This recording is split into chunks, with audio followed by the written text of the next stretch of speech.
नमस्ते, राजस्थान में आपका स्वागत है। मैं हूं आपके साथ विवेक पांडे। शुरुआत करते हैं इस बुलेटिन की। बीजेपी प्रदेश अध्यक्ष सीपी जोशी शुक्रवार को दूसरे चरण का मतदान संपन्न होने के बाद शनिवार को चुनाव कार्यालय पर पार्टी के पदाधिकारियों और कार्यकर्ताओं से मिले, जिसके बाद वे पत्रकारों से रूबरू हुए। उन्होंने कहा कि प्रदेश में दोनों चरण के मतदान संपन्न हो गए हैं। प्रदेश की सभी 25 सीटों पर बीजेपी की विजय होगी। आगे कहा कि राजस्थान की जनता ने एक बार फिर से भारतीय जनता पार्टी पर विश्वास व्यक्त किया है, जिसे लेकर उन्होंने प्रदेश की जनता का आभार जताया। जनता पार्टी की मोदी साथ राजस्थान की जनता ने फिर से नरेंद्र मोदी जी और भारतीय जनता पार्टी के ऊपर विश्वास किया। पूरे राजस्थान की जनता जनार्दन का, सभी मतदाताओं का और कार्यकर्ताओं का जिस मेहनत के साथ उन्होंने काम किया है वास्तव में अतुलनीय है।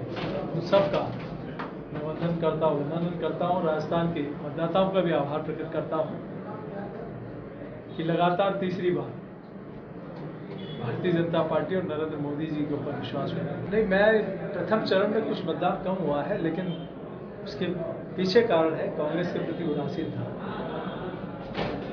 निरस था, और द्वितीय चरण में और लोगों ने उत्साह के साथ मतदान किया।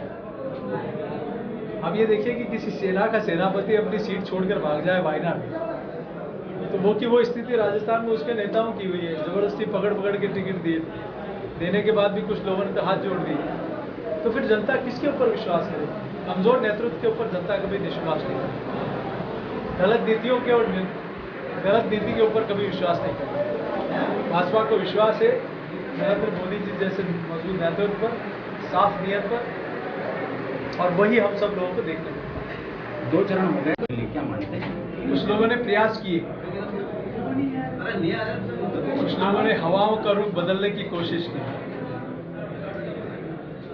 लेकिन पार्टी का कार्यकर्ता जब लग जाता है, जनता का जब आशीर्वाद होता है,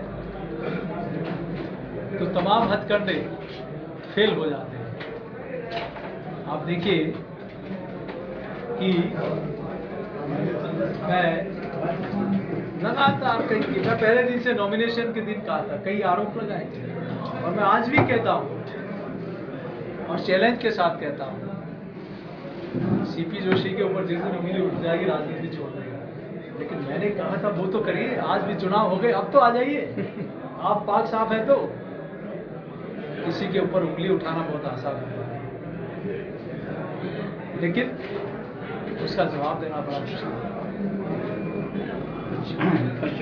राम राज्य की कल्पना कर रहे हैं, कोई अकबर महान के कहने वाले लोग हैं